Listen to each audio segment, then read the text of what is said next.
Good Monday evening to everybody here, East Coast, West Coast, Central Pacific, wherever you may be. The Puckleheads are back on the air here, giving our Atlantic Division preview tonight, 2 nights before the NHL season here. It's an exciting time for us all.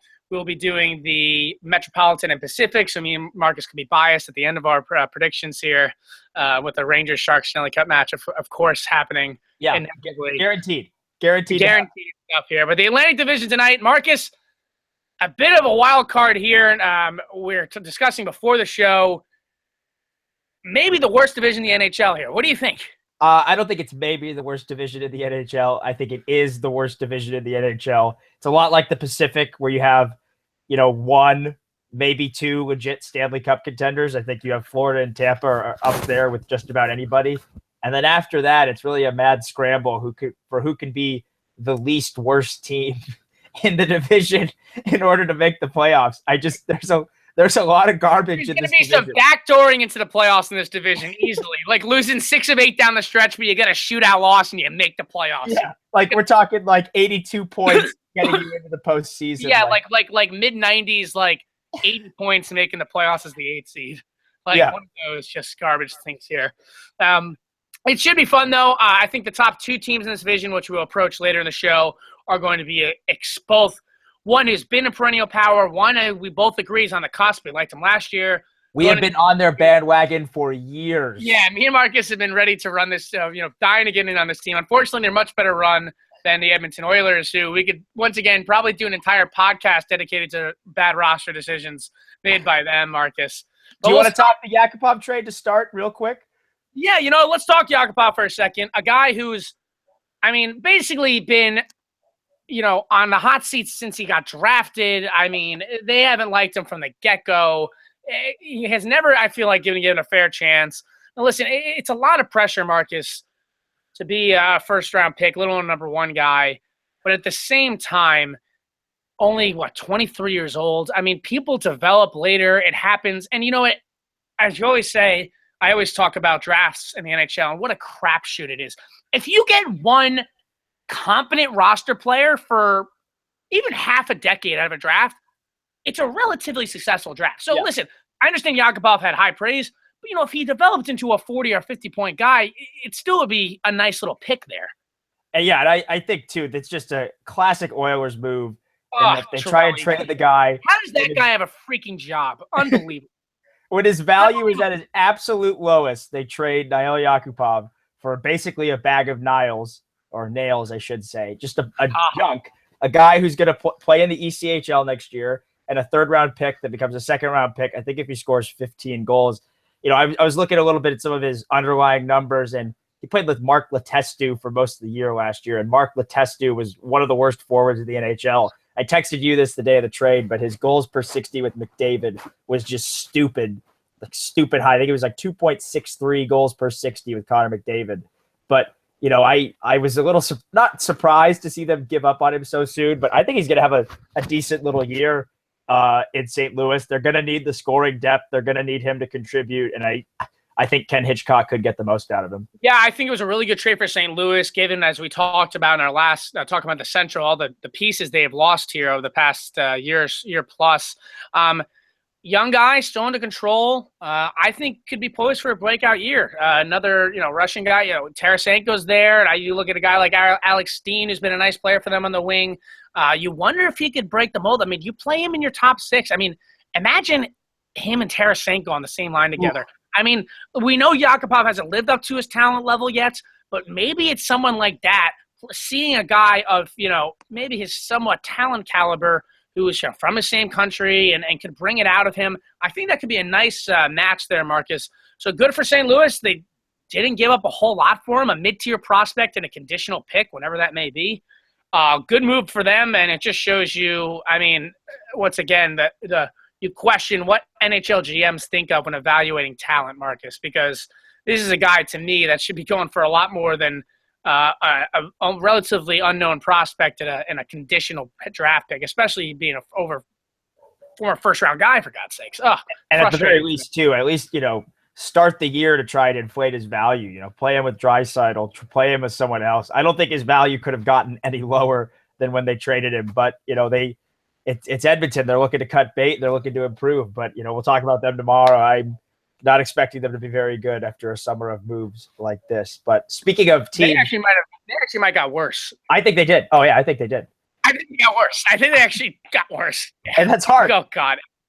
And I'm getting emotional. Top 5 player this year. They got worse. Like, that's horrible. Unbelievable. I'm emotionally stressed already. Let's just move on to some more bad Canadian teams as we start off with the Atlantic Division here. Marcus, I can't find a way to move Toronto out of the basement. Do you agree with me? Do you disagree with me? Look, I think Toronto is just barely going to get out of the basement, but I think that's because the Ottawa Senators have, on paper, the most meh team in the NHL. Just, after they traded the DJ Zibanejad to the New York Rangers this summer for Brassard, they're just a very boring kind of mediocre team, and it's really upsetting that they're like that when they have the league's most exciting player. But you look at the team around him, and it's just a whole lot of meh. Like, Derek Brassard, ideally probably a second-line center on a good team, is going to be their first-line center. Dion Phaneuf is probably going to play in the top 4 when it's really not clear whether or not he's capable of that in his career. I don't see a lot of depth. I don't see a lot of improvement from them. And I see Ottawa taking a step back and being the worst team in the division because, look, I think that influx of young talent is really, really going to help the Leafs. They were a pretty solid possession team last year, and they didn't really have the roster for it. Now you bring in Mitch Marner. Now you bring in Austin Matthews, who has looked really, really good this preseason. I think better than a lot of people expected him to look. There's going to be an influx of talent there, and that's why I think that Ontario team is better, but not by much, than the Senators. Yeah, I feel like it's a coin flip both these teams. I think it's almost, does Toronto live up to its potential, and can the players on Ottawa, as we just talked about, just quote unquote top tier players, almost go past their potential? You know what I mean? So that's kind of the influx there for both teams. Both teams will struggle. I like Toronto's offseason for the most part. I mean, they overpaid, of course, for Matt Martin. What was that? I don't know. Toronto, for a team that claims they're moving towards analytics, and then they make a boneheaded signing like that, I don't understand what they're doing there. They, of course, got guys coming back. We talked about Matthews. William Nylander maybe getting a full season there. Van Riemsdyk still there. Nazem Kadri. We love Morgan Riley and Jake Gardiner as your top 2. It kind of falls off a bit after that, although Matt Hunwick's a nice player. And maybe they solidified a goalie position with Frederik Andersen and Enroth, but kind of banking on Andersen being that one guy. But also, we know Jonas Enroth had a pretty successful career, underrated career, actually, if you look at his goaltending statistics. I think Toronto could fit out of there. I still think they're trying to find themselves. For me, it's almost maybe just being biased in that I feel like it's just a shame to put Erik Karlsson on such a bad team. So I don't want to see him struggle that badly. But Ottawa, whether it's Ottawa or Toronto there in the bottom, I think those Ontario teams are going to have both in for long seasons. And I think if you're an Ottawa fan, you just wonder what they're a team that doesn't have a direction, Marcus. Exactly. I think that's probably the most frustrating part of them, because you see a few pieces there. And you say to yourself, oh, man, if they were smart and invested and built around a guy like Erik Karlsson or Mike Hoffman's been a nice little player there. Guys like this, Cody Ceci, I think is a decent little hockey player. I mean, there's guys that could play there, but they just don't seem to put the pieces together. Once again, you question trading for a 29-year-old Derek Brassard, right, who one of my favorite players in the Rangers, but to me, the Rangers steal that trade getting a 23-year-old.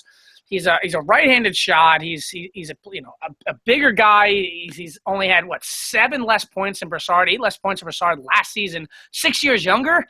What's the direction you're going in? How much better is Brassard going to get in his career? A guy like Dion Phaneuf, who's clearly been on the decline for several years now. You make that trade for him last season. Can Bobby Ryan, can Hoffman, a guy like Mark Stone is a nice player, but after that, it was all pretty tremendously for them. Erik Karlsson, plays 30 minutes a night. He should probably play 40 for this team if they want any luck going on this season here. So Ottawa and Toronto, take your poison there, finishing last. I'm going to say Toronto finishes last. Marcus says Toronto finishing 7th, and then Ottawa there.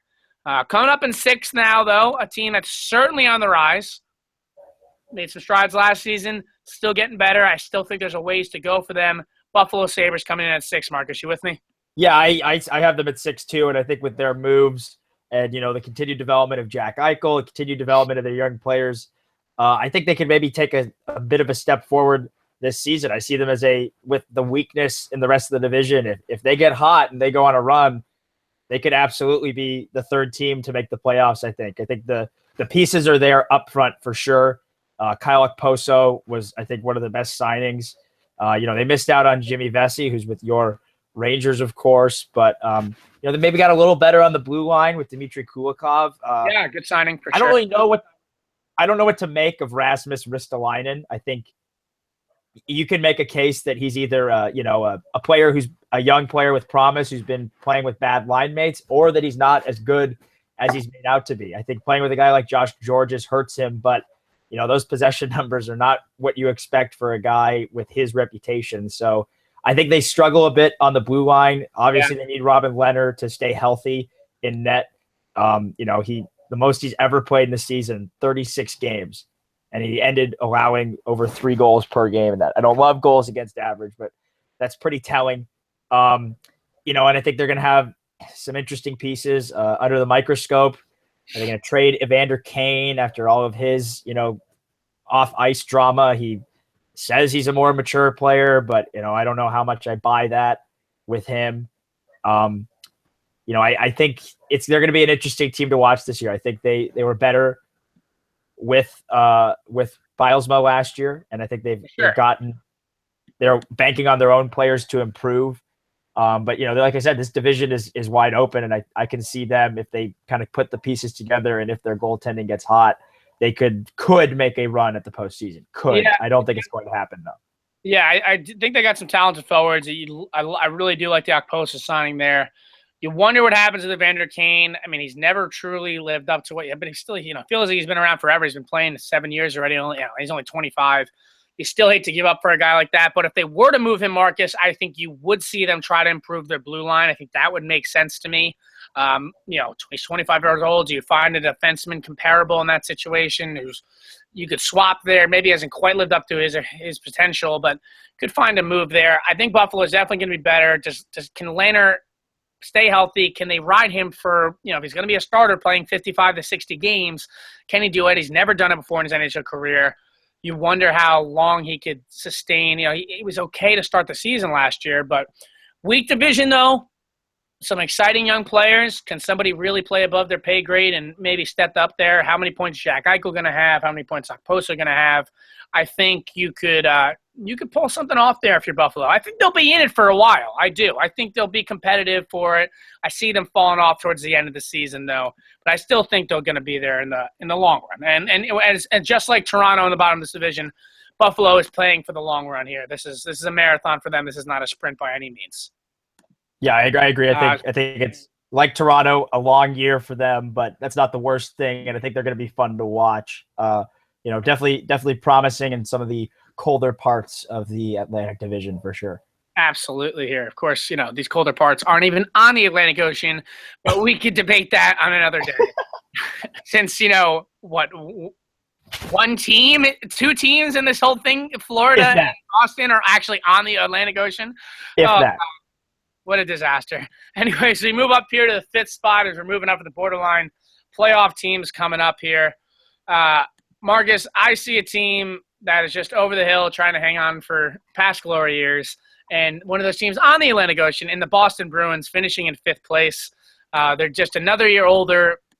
They have pretty good center depth when you look at David Krejci, Bergeron, and now David Backes, and then even a Dominic Moore signing there late. After that, though, Marcus, I think their forward depth is minute, if that. Brad Marchand, okay, been good. Bolesky's being overpaid. How good is Jimmy Hayes? Nothing special there. After that, it's a bunch of borderline players. Their defense, Zdeno Chara's now just become an anchor, and it's sad to see for such a future Hall of Fame player and a good player in Chara. He's just not the same player he was.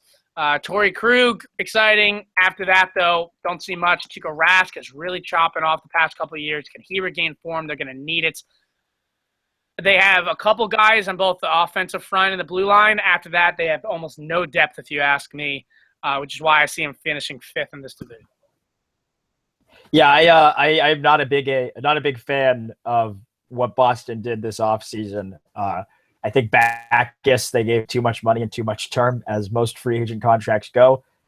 He could fit in there. They do have David Pasternak. They do have some, but the defense is very, very thin. They had Kevin Miller, who sounded like a creative player in NHL 16, playing significant minutes for them last year.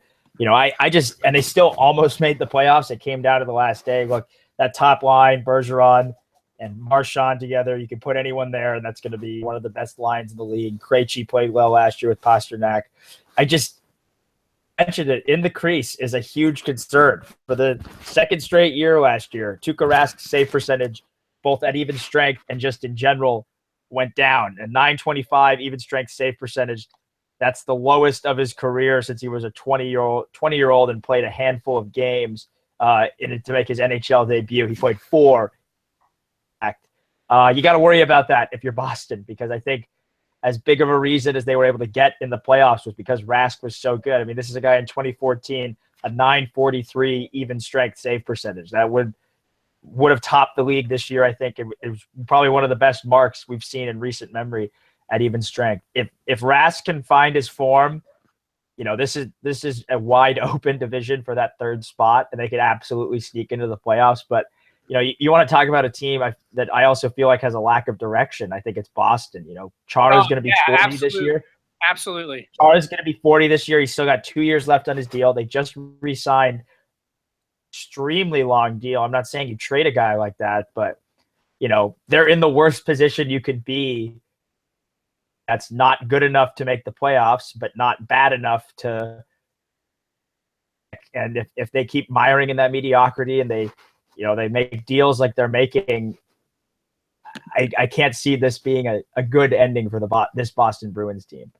Yeah, the Backus contract was just so baffling to me, especially when you have a pretty good 1-2 punch with Patrice Bergeron and Krejci. Now you're basically paying for 3 top 6 centers, but Backus may not even be that at this point in his career. That's the problem. You're giving him the money. He's only going to get worse. And I like David Backus. He had a good career, USA Hockey guy.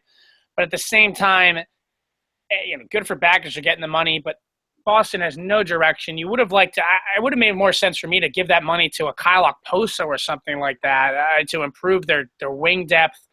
No direction. Defense is worse. They really didn't improve that at all, and there were a couple of defensive players that could have gone after the market, maybe a hometown guy in Keith Yandel if they could have figured it out.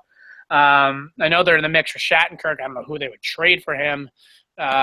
Yeah, that's the thing. Who could they give up other than like Pasternak? Yeah, average team will flirt with the playoffs because they're Boston and they have a couple players, in Patrice Bergeron and whatnot. After that, falls off. They're a borderline playoff team right now for me, and that's only because I'm being generous. Jack Edwards, though, will be fun to watch calling their games and being a huge homer, though. Who does Jack Edwards support in the presidential debate? I would love to hear that. Because I know he's going to have a take either way, and he's going to be hot. He's going to have the hottest take in the world. I cannot. I really look forward to that. I hope everyone can be sarcastic about this. Yeah, I don't need Jack Edwards' political opinions either, Conall. Don't worry, you're not alone there. Okay, cool. As long as we're on the same page there. So Bees finishing 5th there. Marcus, for me, I got at 4th. I got a team that a lot of people I think are kind of down on more for whatever reason, but I still think they're going to be a decent hockey team in Detroit at 4 there. I do too. I think I don't have them at 4th. Like you said, we disagree. I have the Red Wings at 3rd, but I think but still, we both see them being better than what people are expecting here. I think the talk of their demise is greatly exaggerated. I think they might not ever get to those heights, that they had in the prime of Zetterberg and Datsuk, but they have some talented young players. We saw Tomas Tatar play really well at the World Cup of Hockey this year. I really like the Franz Nielsen signing for them, and he didn't have a great World Cup, but I like the Thomas Vanek signing for them as well. I like Vanek too. Listen, 1-year contract. I think I was looking at it before. It's only like $2.6 million. Detroit is seemingly famous for signing guys towards what should be towards the end of the career, but Thomas Vanek is still only 32.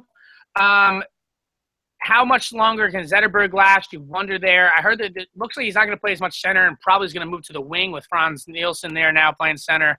Still got Nyquist, Marcus. We like Darren Helm, Tatar, and of course Dylan Larkin, who's is the future of their team there. Veteran guy like Steve Ott comes in. Their defense, to me, Marcus, is still a bit of a question. Yes.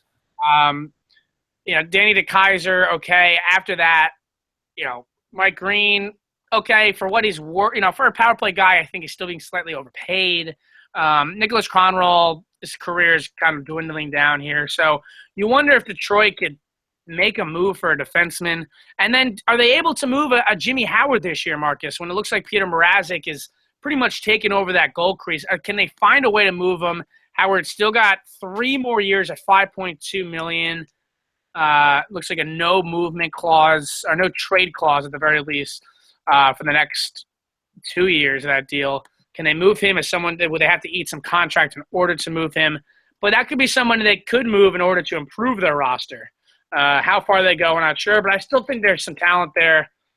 It's hard to pick against Detroit, and it's been hard to pick against Detroit for 2 decades now. So you wonder if they're able to pull it off.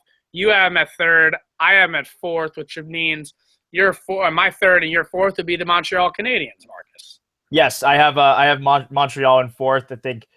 I think Carey Price coming back is going to help them a lot, but I think and I will take this to my grave. We've sure as heck talked about it enough this summer, but if you're replacing PK Subban with Shea Weber, that is a downgrade 10 times out of 10. And I think their possession game is going to take a hit as a result. I actually really like the Alex Radulov signing for them on a 1-year deal, and also if they don't go into the playoffs, that's a guy that could get traded at the trade deadline, I think. If you got a couple draft picks or something out of it, that's a fine little move. Yeah, and I also think the Andrew Shaw acquisition was a little didn't really make a lot of sense to me to acquire a guy like him. They're obviously going in that opposite direction of what Subban had, and they want the leadership. But the guy they gave up. I believe they traded. Was it Lars Eller who they traded to? Well, they got rid of Eller to get Shaw. I mean, I don't really know if that's much of an upgrade. Exactly. At least offensively, it's a downgrade. Yeah. I mean, you could argue other aspects of the game, but I think as a complete player, Eller's a better player. But he doesn't have the same pedigree, and they're clearly looking for pedigree and leadership and intangibles. Look, Carey Price is among the best players in the world. I still don't know if he's the best goalie on the planet. I still would, in a 1-game situation, I'm going to take Henrik Lundqvist, but I think Carey Price could, take that throne this year, especially with how he started playing for Team Canada. But, they've got some nice peaches, Pacioretty, Alex Galchenyuk. They've got some offensive talent. They were really hurt by injuries last year, but I think this team got worse even with Carey Price coming back. Yeah, the price factor is kind of the reason I have him there, and also, as we talked about before, it's just the mediocrity of this division. I think with the way the other teams are set up, I think Carey Price is such a good player that he's going to steal enough games to kind of get them into the playoffs. That's how highly I think of Carey Price, as long as he's healthy. They have some nice little pieces. To me, they're outside of Carey Price. I really don't have a superstar kind of caliber player on their roster. The defense is certainly in question. They definitely take a downgrade with Shea Weber. I think he's, for another year or two, he'll still be competent, but it's not going to be PK Subban back there. After that, Markov, Petrie, Emelin. It's just not a good defensive core at all. It really isn't.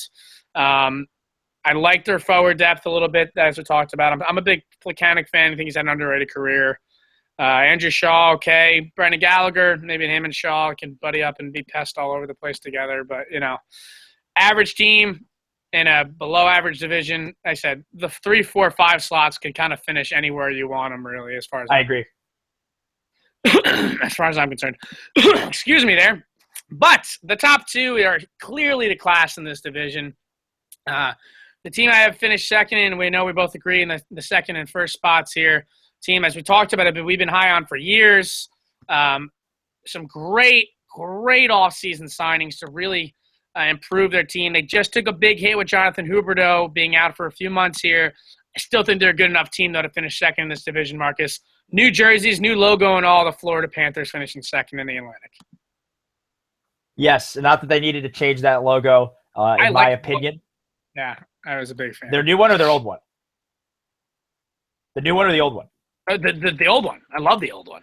Yeah, no, yeah, that was one of the better ones in the league. Classic, like, it was a good logo, man. It really was. I liked it. And I don't. The new one is sort of grown on me, but like I don't know. The new one, like, why couldn't the new jersey just be like an alternate? Yeah, I agree. The old ones, and then like have like the shield and like as like their alternate jersey, which would have been fine. That would have been cool. I agree. They definitely wanted to go for that, military aesthetic. Look, we are very high on Florida, as you said, and I think you could argue that they improved the most of any team this summer with what they did. On paper, adding Keith Yandel and Jason Demers, when you make up for the loss of Brian Campbell in a big way, that's going to take a lot of the pressure off Aaron Ekblad as needed. Even without Huberdeau, I think they just have a lot of intriguing young pieces up front. And, of course, an intriguing older piece in the ageless wonder, Jaromir Jagr, 44 years old, led the team in points last season. Didn't score in the postseason, so it remains to be seen. Is he wearing down? But I'm gonna imagine you'll see him maybe play less back-to-backs this year if they have. You're gonna need to start resting him for sure. Because you want him to play well in the postseason, which they didn't get. They arguably prepared the best for the expansion draft of anybody with some of these contracts. A lot of people were questioning it, like why they signed James Reimer, but you sign James Reimer now, you can afford to not protect one of Luongo or him, and you'll still have a good goaltender. I think they shored up all the necessary positions. In a better division, the loss of Huberdeau would hurt more than it will them. But even without Huberdeau on our IR too. Or sorry, yeah. Bukestad, sorry. Even without those two out to start the year, I still think this is the second best team in the division. I think their blue line's the best, and I'd make the argument that, they have the second or third best goalie in the division and Roberto Luongo when he's on his game. So I think – go ahead. No, I agree. And as much as I do question the Reimer signing, I know it's probably an expansion draft move. Now their goalie depth, I think, is fantastic now too. I mean, Luongo being an older guy, Luongo could play only 50 games this year and Reimer plays 30, and that's a great recipe for success when it comes down to the season, end of the season. And they're going to be such a good possession team too with their blue line and their forward group that I think the stress level on the goalies is not going to be that much. I think Florida has potential to make a serious run here. I think they are Stanley Cup contenders. I have no hesitation in my mind. And I think the only team in their division better than them, of course, is their fellow Florida members in the Tampa Bay Lightning. But Florida, I think, is going to be right up there. I think top four, honestly, in the East is Tampa, Florida, and then Washington and Pittsburgh over there in the Mets. So yeah, I agree completely. I think I'm excited. You hope they get healthy, but you know what? They've done all the right things, shoring up this blue line. The goaltending is going to be very good. We're big Luongo, Bobby Lou fans, of course, and I think Reimer's a nice piece. I am really excited. So if you haven't jumped on the bandwagon with me and Marcus the past 2 years, jump on it before Wednesday before you get called the front runner, folks, okay? Jump on it now. Get those jerseys. Get a Jagr jersey or something. Get an I think I'm going to have to get a Jagr jersey before he retires. I think that if I make a purchase, that'll be the one. I think you have to. You going Jagr's Panthers? Yeah, I think just, to commemorate him being the ageless wonder, the mullets in mid-season form. I'm not sure if you saw that photo. Do you think this is his last hurrah? Is this his last year? No way. No way. Guys, Jagr is going to get, he's going to be in a walker getting off the ice. Listen, why would it be? He led the team in scoring. What do you have, 48 points? Yeah, no way. There's no way this is last year. I think it'll probably be a slight decline. But, if he's still putting up at making $4 million in the NHL on a one-year deal, everything he brings to the team, if he puts up 40 points, that's still a great year for an NHL winger making $4 million. That is in today's NHL. That is exactly what you want. He's giving you a one-year contract every year. Oh, he's the best, man. He's a national treasure. You know what? Let's get him U.S. citizenship. Jagr for president. I'm in. He's going to be a write-in vote. We're going to work on that real quick. I'm in. He'd have my vote Yeah, in a he'd have my vote in on it. any election year, not just this No, one. it wouldn't even be a question. I don't care. Give me Yager. I'd write in Yager. But you mentioned the other team in the division, and I think another team that is absolutely a Stanley Cup contender. Strange that the best two teams are in Florida, but Tampa Bay Lightning. I mean, I look at that team, and I think they might have the best team on paper in the National Hockey League. I don't see any flaws on that roster. They are my. I mean, we'll give our final things, but they're probably my Stanley Cup favorite. I think Tampa just when I think of a perfect hockey team and a perfect roster semblance in 2016 for the National Hockey League, it's pretty much the Tampa Bay Lightning. They have everything you could want. It sounds like Kucherov is about to get signed, coming back. Apparently, he's flying back from Russia, so it looks like they're going to have that settled in. You wonder what it is. Rumors are that it's a bridge deal. We'll see what happens there.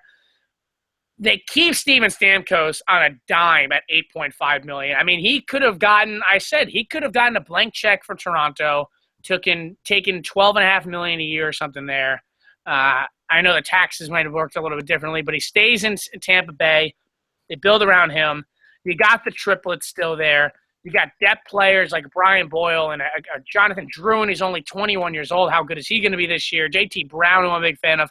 And then their blue line, Marcus, which is right up there with Florida's, I think. Strawman and Hedman at the top two are just it's hard to beat that top two in the NHL, maybe the best pair in the NHL. And then guys like Garrison and Braden Corbin, not so much, but still a great lineup. Bishop and Vasilevsky. Do they trade Bishop? There's another guy we talked about a lot when we talk about the Central Division. To me, Marcus, it makes complete sense to trade him. Yeah. I think right now the only hesitation Steve Yzerman might have is a what if, God forbid, Vasilevsky struggles a bit this year being a full-time starter. But I think you could improve this roster even more and make it even more scary if you trade Ben Bishop. And I agree. And I don't think it's a bad default position if they just wait it out and hold on to him. I think, whether if they want to keep Vasilevsky, and it seems like they're going to want him at the reduced contract, because with all these guys coming up for new deals, they really can't afford to keep Ben Bishop. But at the same time, this is as good of a Stanley Cup chance as they're going to have. So if they just want to keep him for the year, write it out, and then say next year we're going to Vasilevsky, I would not blame them. They're one of they're gonna be one of the top seeds in the East. In all likelihood they'll be at least in the second, third round of the playoffs. I mean, it's hard to argue it. Hindsight's 2020. We'll see how it winds up being done there. But if Vasilevsky's playing strong enough and they move him at the deadline to a desperate team that maybe you could, whether you steal another prospect or maybe you can get a prospect and a good roster player to help you solidify your defensive depth or your bottom six forward depth, I think it's a move that should be wisely made by Steve Yzerman, who's honestly proved for the most part to be a fantastic NHL GM, with the exception of probably to my boy, probably with the exception of the Ryan Callahan contract. He has done not everything right you could down there. Well, in that contract, it's contracts like that, Killorn's, big reasons why Bishop probably going to have to get moved and probably won't be able to be re-signed. But if there's any team that can afford not to trade a guy for an asset, it's Tampa Bay. They've got a lot in the system. They're one of the better farm systems. They're one of the better teams in terms of developing talent. They can afford to hang on to him. That being said, I think there are some teams that, and that's the other thing too. If you trade him, you don't necessarily want to strengthen a team that you could play in the Stanley Cup final. We mentioned in our Central Division preview, if they play, if they trade him to Nashville, which with the way Pekka Rinne struggled and what we've seen what they're willing to do and making those big moves, like, are you going to be okay with the fact that you might have to play him in a Stanley Cup final? I think you got to consider that if you're Steve Yzerman, because you trade him to a team like Dallas, he solidifies their roster. You trade him, maybe St. Louis, he goes back to St. Louis where he started his career if Jake Allen falters. I think that's going to be considered by Yzerman as well.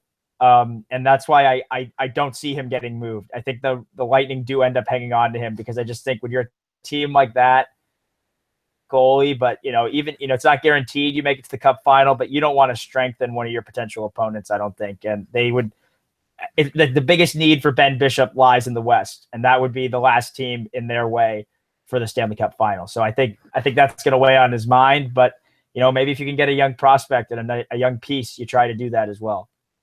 Yeah, good position for Tampa to be in.